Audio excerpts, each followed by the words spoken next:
Welcome back to the Cash Practice Solution Podcast. In today's episode, we'll reveal the most critical decision you'll make to build your practice. It seems almost too simple, but it's critical. It's picking the right people to join your team. Okay, let's talk about people power. The first human contact with your practice is your office staff. So they'll call and ask for an appointment, your office staff. They'll walk in the front door, your office staff. Everything is easier to do when you have the right people in the right places. We can train people to do almost anything in our day-to-day workflow, but it will always show up if the prospective employee doesn't have a gift for loving people. It shows up. They get tired, they get distracted, they're not going to do it. A thriving cash practice demands the highest level of engagement, from initiating the doctor-patient relationship to achieving successful outcomes. When every team member pours life and care into the patient, it doesn't all hang on you. See, so instead of it being all you pouring life out, you have your front office staff who's paying attention to the patient's name, all their likes and dislikes, all those things. And if you have people who love people, they're going to do that. Think about how the difference between your office is going to be compared to an urgent care center, say, or a mega clinic where there's 7 or 8 or 10 or 20 doctors who are working and a busy, distracted staff. They don't even know who's coming in the door, or an ER, even worse, right? Imagine that. As opposed to coming into a place where you've picked people who know how to engage. It begins with knowing the patient's story. It reminds me of that Jerry Maguire film a million years ago when Renee Zellweger said to him, "You had me at hello." That's when it should happen. When the patient walks into your office or your clinic, that greeting should capture them and let them know that they are known, that they're welcome, that you're happy that they're there. Through your employees, they will communicate that. And your technology should make it super easy to understand who you're seeing. So it should demonstrate their picture, their name, the reason for the visit, any alerts, like, they don't like chocolate or whatever is on your list. And that should all be assisted by your technology. So it should be simple, but the loving part, that employee of yours that actually has that heart to just love people, that's crucial. They cheerfully welcome them at the front desk. They're upbeat when they room them. It's a prompt thing. They grab that patient, put them right in a room. The physician gets in right behind them, and they make sure that the details and the questions and everything that's done at checkout is done caringly, like they care, that patient feels like they're known and respected, and all those parts are taken care of. Your team is the ultimate force multiplier in patient care. I can spend 2 or 3 minutes in a room, and my nursing staff, NPs, my front desk staff can spend 10 or 20 or 15, whatever time it is, and the patient feels like they've had a half an hour of my time, because they're so good at taking care of the patient. If I have to do all of that, I have a very long and very tiring day every day. But if I have the great staff that I do, and I do, they get that done. All right, let's talk about the nuts and bolts of acquiring great people.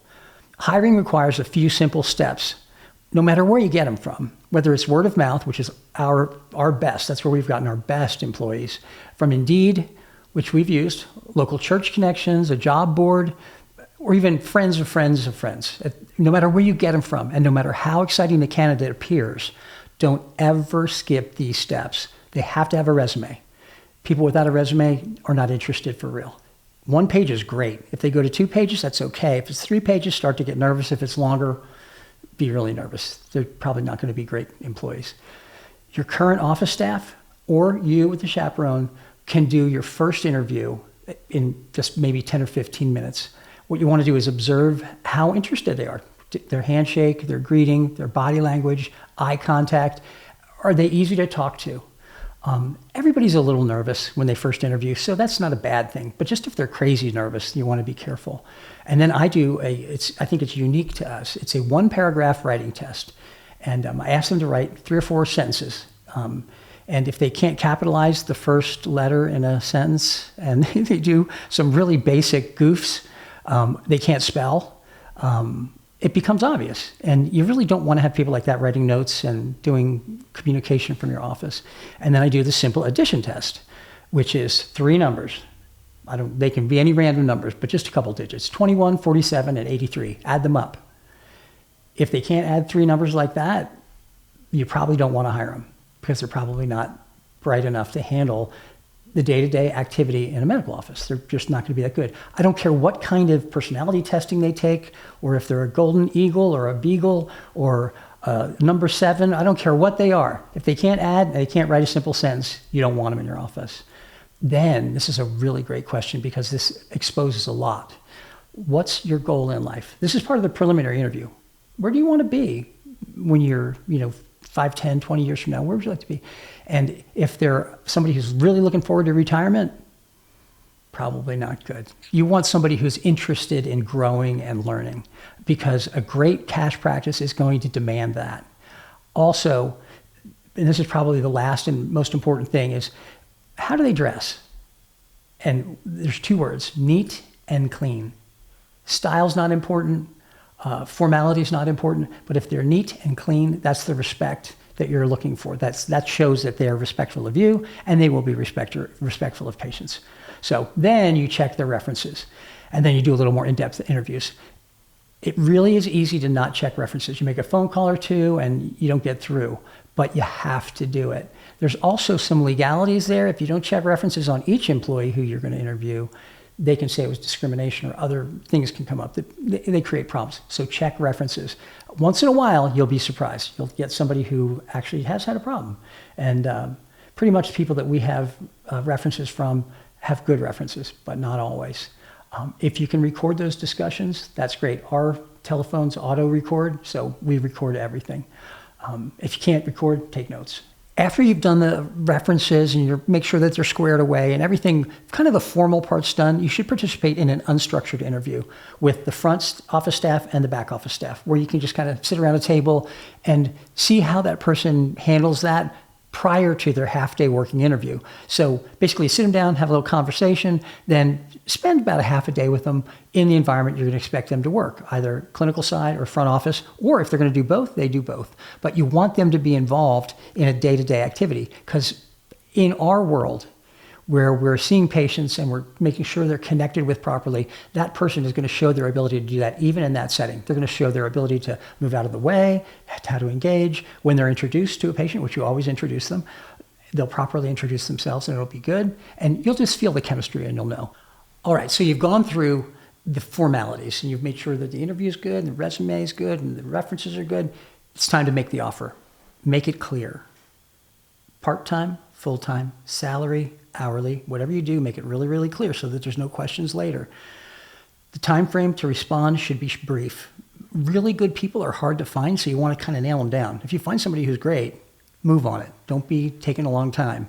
So usually it takes somebody a day or so to reply. Typically they'll reply with a phone call or email. It doesn't need to be in person. And when they do, then say, great job. And then you make sure the expectations of the job are clear, that they have a job description that they know about. In our office, everybody knows that they have a clinical job or a front office job, but that no job in the office is outside of their scope when it comes to regular service. If the bathroom's a mess, we clean it up. We don't wait for the cleaning service. And everybody knows that everybody chips in and participates as part of the team. They need to be clear about that. Then you have your more legal part, which I think is important just to at least mention. You have a personnel policy that you have to have, and it should be read and signed by every employee.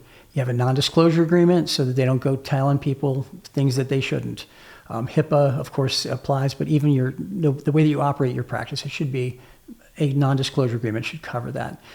The Department of Health and Human Services requires an employee eligibility verification, and the IRS wants you to have a W-4 withholding certificate or W-9 taxpayer ID done and taken care of. So they're the legalities.